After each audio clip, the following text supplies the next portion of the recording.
Welcome to City Speak with Clarence Anthony.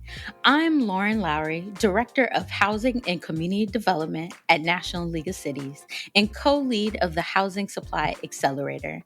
As a bonus episode this month, we're sharing a conversation on housing supply between National League of Cities CEO and Executive Director Clarence Anthony and the Director of Public Affairs with the American Planning Association, Emily Pasi.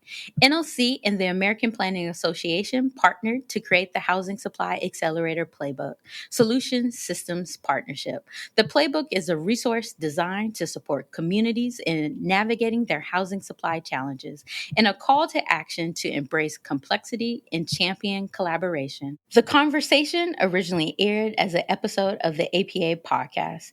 Enjoy this thoughtful conversation about housing supply and find more about the Housing Supply Accelerator at nlc.org.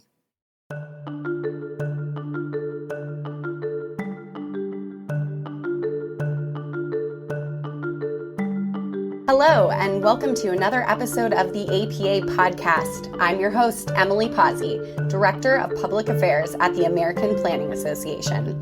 Joining me today is Clarence Anthony, CEO of the National League of Cities. Clarence and NLC are partners alongside APA on the Housing Supply Accelerator. The Housing Supply Accelerator is a national campaign to improve local capacity, identify critical solutions, and speed reforms that enable communities and developers to work together to produce, preserve, and provide diverse, attainable, and equitable housing by realigning the efforts of public and private stakeholders in the housing sector to meet housing needs at the local level. Clarence, thank you so much for joining us today. Oh, Emily, thank you all so much for inviting me to be a part of the podcast. I'm excited to talk with you and your subscribers. Let's get into it. Clarence, NLC has long engaged on the issue of housing. Tell me, why did housing, and particularly housing supply, become a priority for NLC? You know, I think that our members have always recognized that the ability to own a house or to be housed is important in their lives, in their communities, as well as in the lives of their family. We also recognize, and municipal officials recognize, that housing is one of the most important elements of building wealth. And so with those kinds of lens, they've really focused over the years on the issue of housing. But as you know, and your membership knows from the American Planning Association, the pandemic did something different. It caused something different in our eyes as it related to housing. It really provided an opportunity for us in America to sit in front of a television and watch day after day data and research and the stark economic decline that had occurred in the area of housing, especially for people of color in America.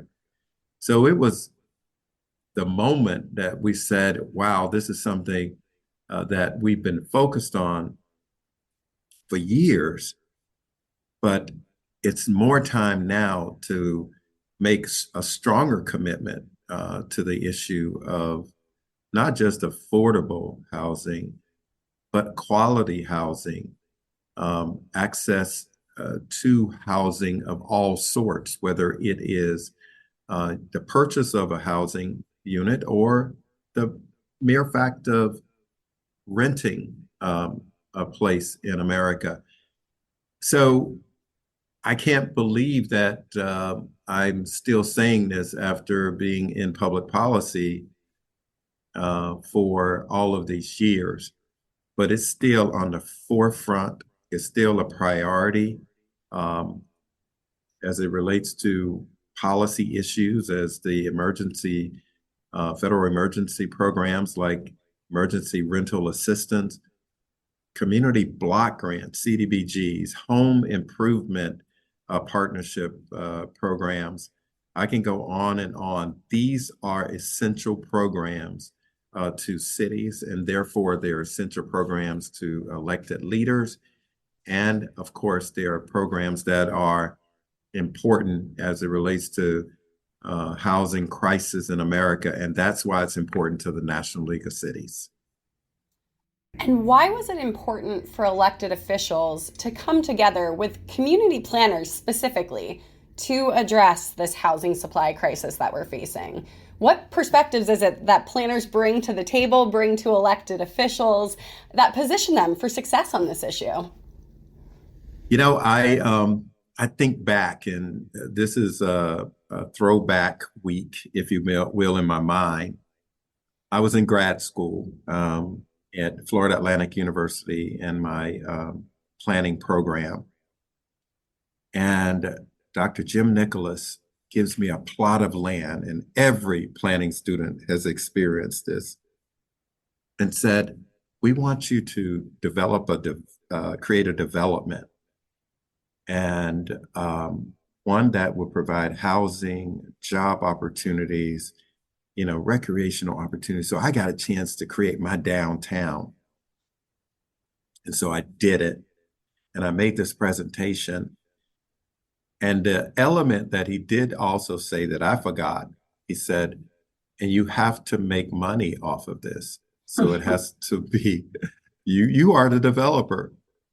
And so I made my presentation, and he said, Mr. Anthony, where is your affordable housing? And I said, well, Dr. Nicholas, you told me that we needed to make money off of the development. All of a sudden, as a planner, I found myself thinking about how to make this economically palatable. And I didn't think about the need to create a comprehensive plan that was inclusive of affordable housing. I think as planners, working with elected officials, that balance works, because you got to be able to have both at the table, both that have the same vision. You go through a charrette process, and you may have this great vision from your perspective as a professional planner. But I will tell you, the elected officials' principles and ideas and knowledge of what the community needs is also essential. So as we have been able to bring together all of the elected to this work that we're doing on housing supply, the Housing Accelerator Initiative that we're working together on, while also having professional planners from both the public and private sector, has been eye-opening for all of us to be able to share perspectives, to be able to design policies and recommendations that's inclusive, not just of the elected and American planners, but we've been able to bring the home builders, the national realtors, and the banking association to sit around the table and to talk about why housing supply it is and should be the top priority for America at this time. Not only housing supply, but home ownership and the availability.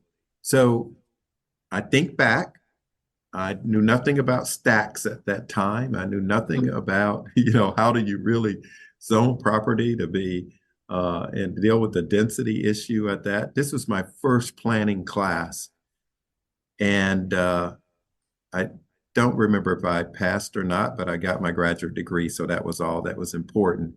But I think the bottom line, Emily, it's essential that we have every player at the table, because it's not just one person's responsibility, one industry.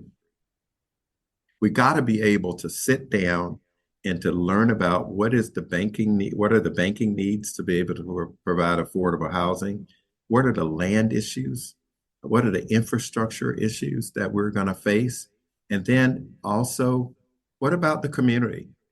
What do they want to see in their community? Do they just want to see affordable housing with no intent of the visual look of it?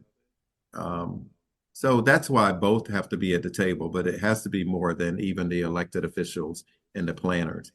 It also have to be those also that historically have created barriers, and now they're ready to open the doors for you to go into your home. So I'm excited about what all of us are doing to work together.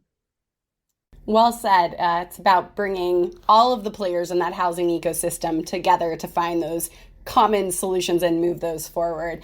You hit on barriers a little bit, and I want to explore that in a little more detail. What barriers do local elected officials face to building more housing, and what do you need specifically to overcome those obstacles? I do think we have a major responsibility to prioritize the issue of housing in communities all over America.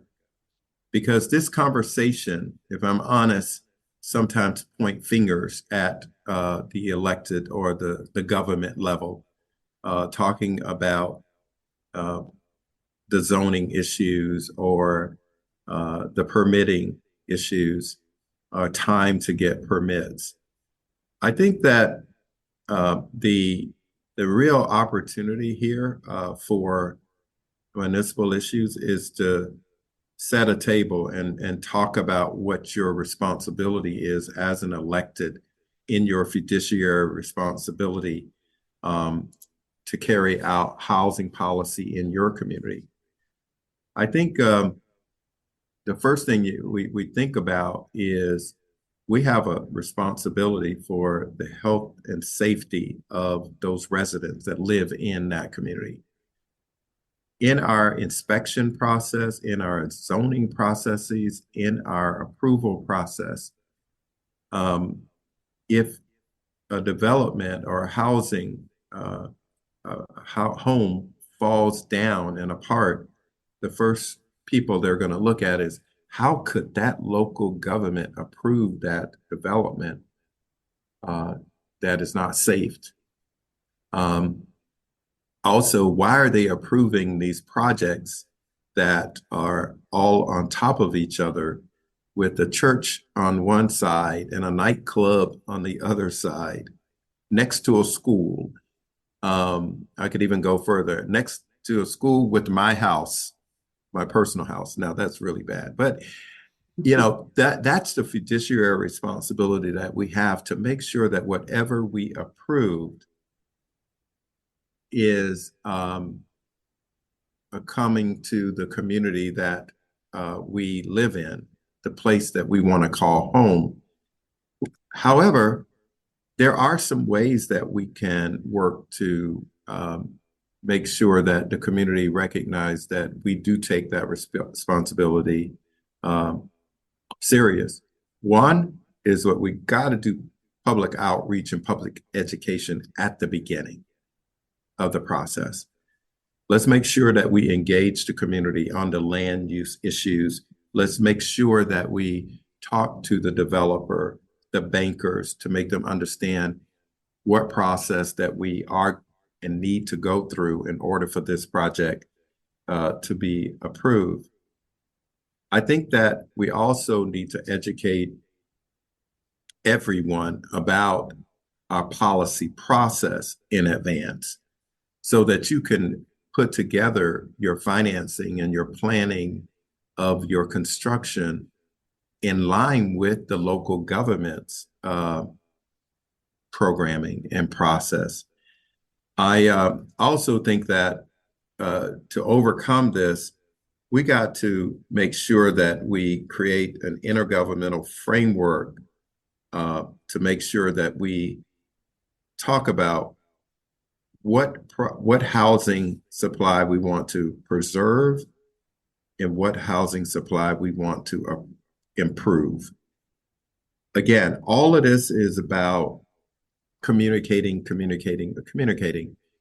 because I think that a lot of times most don't understand that we have a real fiduciary responsibility to create a community that is inclusive in housing, inclusive in our workforce, inclusive in our representation, And most importantly, create a place that people can call home, no matter your background or your zip code or who you pray to.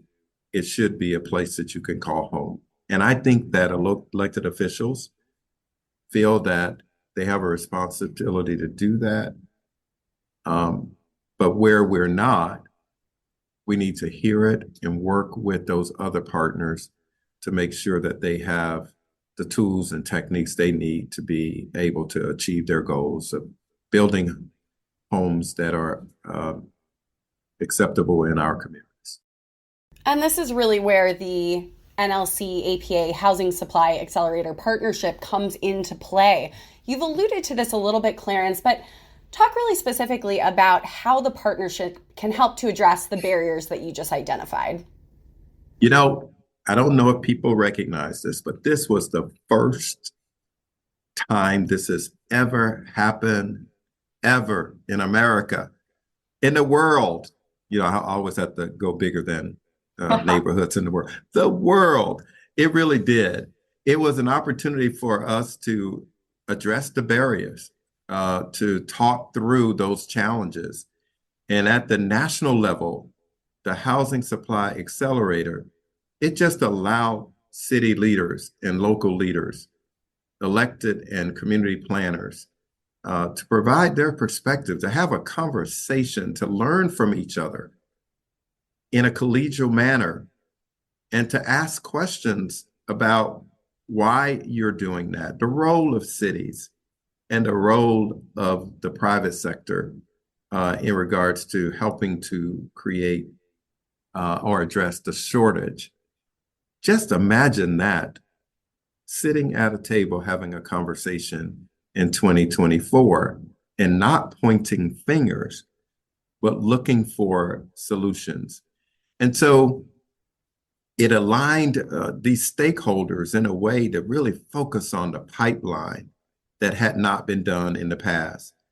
And I could tell you what I learned there was that if we put our heads together, we can come up with shared thinking, two, shared responsibility to move the needle at the local level to produce, preserve, improving housing supply for everybody in America. And I can tell you, I wasn't the easiest person to just sit there and listen to one sector blame local government. I pushed back, and then they responded. But most of all, I can tell you, I learned a lot on the finance side that I had not learned before from a developer's perspective. I also learned that it was really tough on planning professionals because you focused on the land or the community specifically from a professional perspective. However, there's also the community and political perspective that also is mixed into decision making. We achieved our goal in setting that table, and I know that we'll continue to do that in the future. Yeah, beyond these really fruitful conversations that were had across 4 convenings last year with the core partners you talked about, one of the key outcomes was the Housing Supply Accelerator Playbook. How will the policy recommendations and solutions identified in this playbook help elected leaders and planners overcome their housing shortage challenges? Yeah, first of all, we just went through basketball playoffs. We've gone to the other playoffs with the college. And so a playbook is important right now for all of us to think through. But one of the things, if you think about the playbook of those teams, the first thing is it's different for every team. Whether it's South Carolina, Iowa, LSU, all of those teams are different. So the playbook has to be different. We recognize that it's a resource for local leaders and planners who want to address housing supply challenges in their community, for their team, for their cities. And this is a resource for both the public and private sector who really deal with the productivity of housing, again, in their cities, towns, and villages. And those who will read it and use it will see where they play a role in trying to achieve housing. Whether they're going to be the guard, whether they're going to be the three-point shooter, they got to be at the table on the court playing the game. I know that a lot of folks are going to say he is stretching this football analogy big time. But you really think about it, it really is. I mean, you can play offense all you want, and you can lose what we're trying to achieve. You got to have defense. You got to have the right players. We got APA, NLC, bankers, realtors, home builders on the team. And so now all we got to do is get out there and work together to achieve housing supply.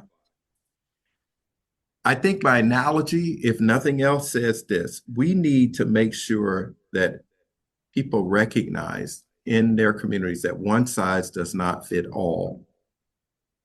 This playbook is not prescriptive for every community.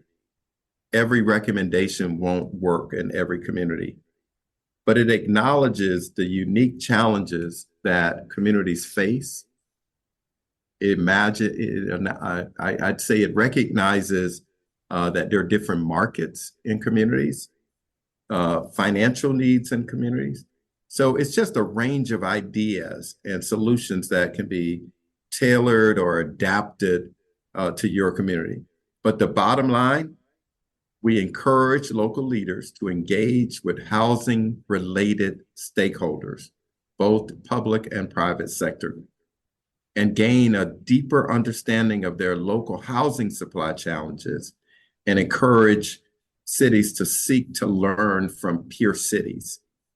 Again, I love that the playbook includes options for cities to consider as they think through solving their construction and development and finance and land use and regulation challenges. You know, different regions even have different challenges. We got some examples from Kirkland, Washington. The city of Kirkland developed 2 innovative programs to enhance housing options and promote sustainable construction practices within their community. The pre-approved DTAC accessory dwelling unit program offers homeowners a streamlined process to add affordable living space to their properties by using pre-approved plans. They benefited from expedited permitting review and reduced design fees. You know, and I think that those are the kinds of initiatives that we need to think about. How can you pre-approve certain pieces of the program? Jackson, Mississippi have major challenges with their housing quality as well as supply, but they partnered with the Mississippi Manufactured Housing Association, Rosemont Human Services, and the Neighborhood Assistance Corporation of the region.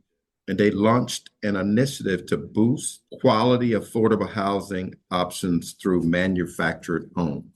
So again, the playbook is not one size that fit all, but there's some ideas that you can pick through and say, that looks like my community. It could work in my city. And that's the whole goal through this collaboration that we've had with APA. Yeah, I love that word solutions that you said. The Housing Supply Accelerator Playbook is really a playbook of solutions that will help to supercharge local efforts on housing supply and meet folks where they are. So really exciting deliverable coming out of this collaborative national partnership. Speaking of partnerships and collaboration, these are two key themes that you'll notice running throughout the Housing Supply Accelerator Playbook. Clarence, why is it important that elected leaders, community planners, home builders, realtors, and bankers come together now to have these really hard conversations and to embrace this kind of shared vision and agenda for local progress on housing supply? I think as we look at America and the time that we're in, we have a lot of challenges as local leaders. We have a lot of challenges in the banking industry, the real estate industry. We should probably say, wow, why didn't we do this earlier? But sometimes the right time is now, and now is the right time to bring these partners together. I think the housing supply challenges that we see that are persisting today did not happen overnight. And not one actor was responsible for the challenges that we are seeing today. With that said, for the housing supply challenges to be addressed at the local level, there just need to be shared responsibility to solve the issues today.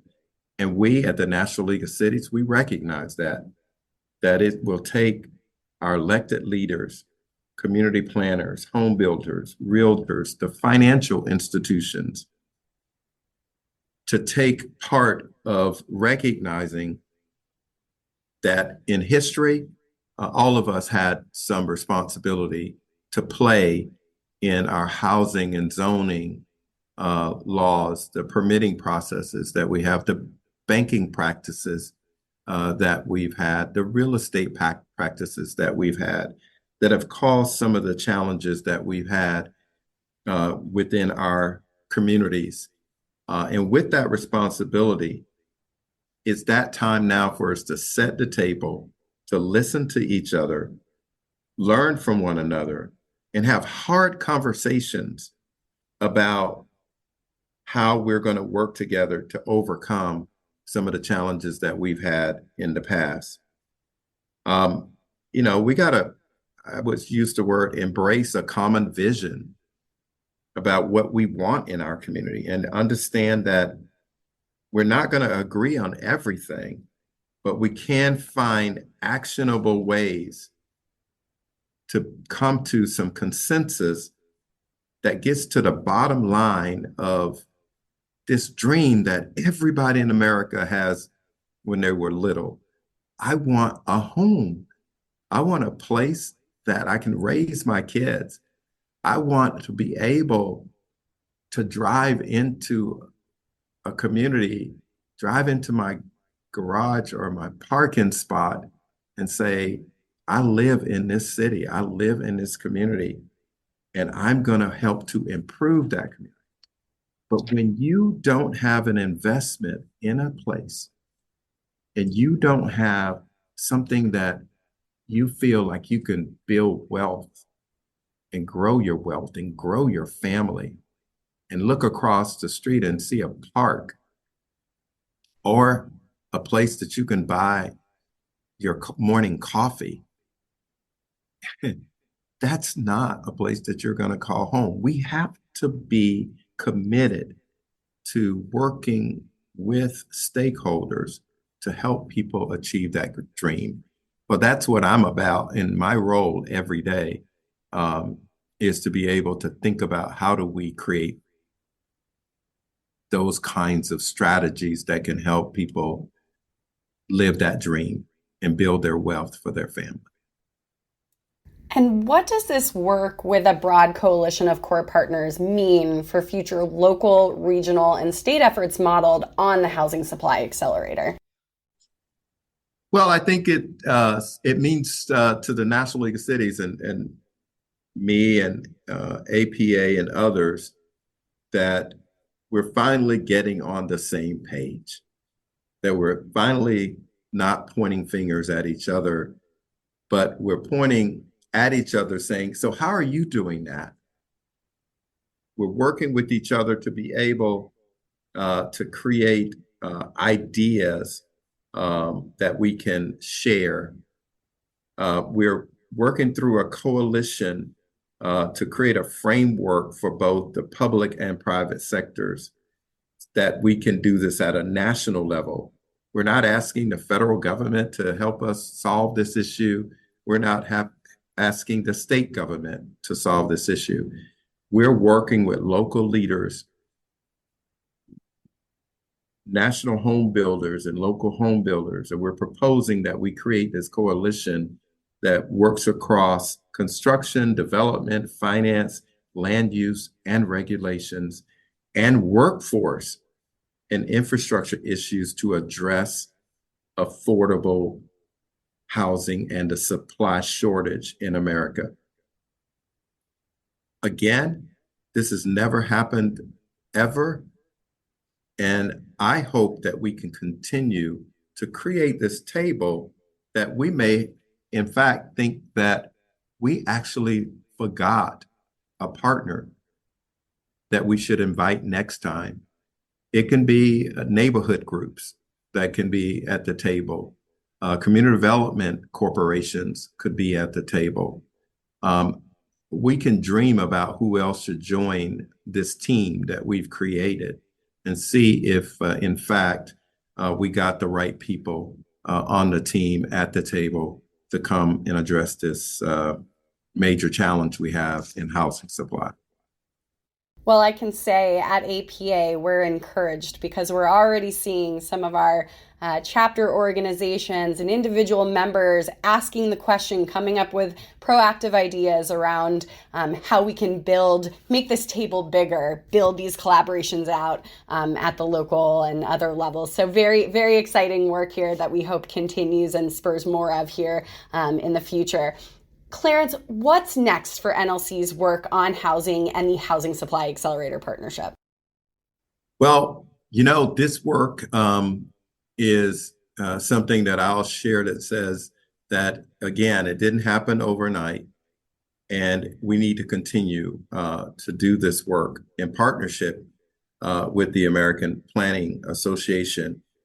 And we're looking at the launch of Housing Supply 2.0, which will launch after release of the playbook that we've done thus far.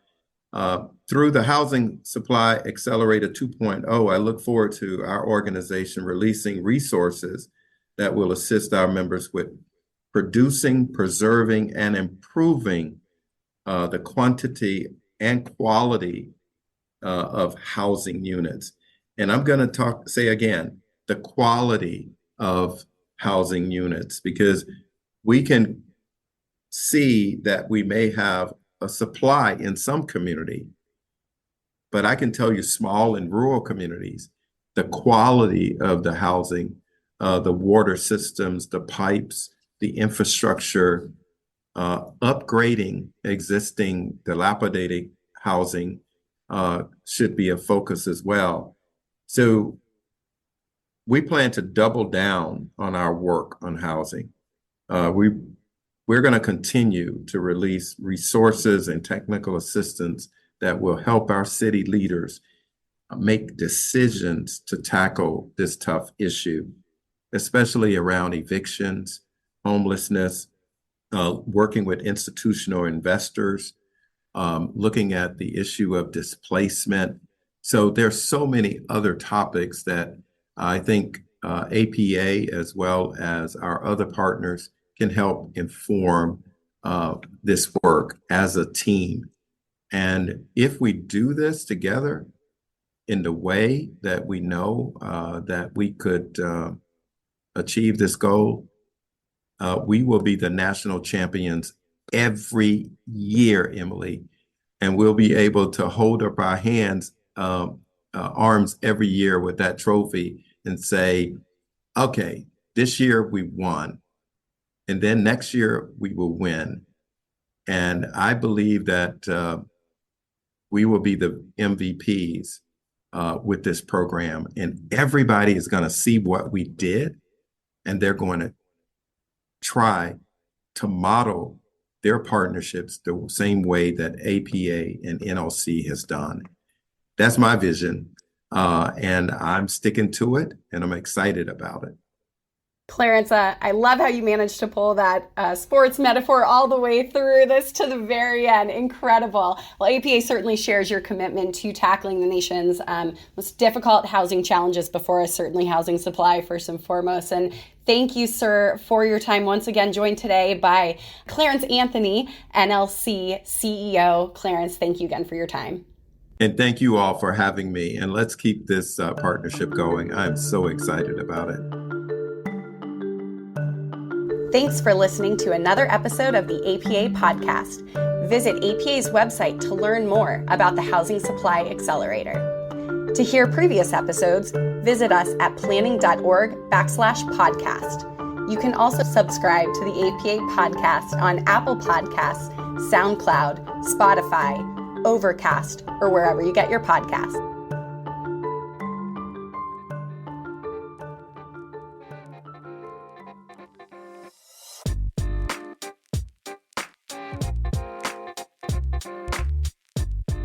Thanks for listening to City Speak with Clarence Anthony. If you like the show, let us know. Share this episode with your friends and make sure to subscribe. We're curious to hear what you think, what you want more of, and how we can improve. If you have feedback or an idea for a guest you'd like Clarence to sit down with, send us your thoughts at cityspeakpodcast@nlc.org. Join us next month for a new episode. Like and subscribe here or wherever you get your podcasts. See you next time.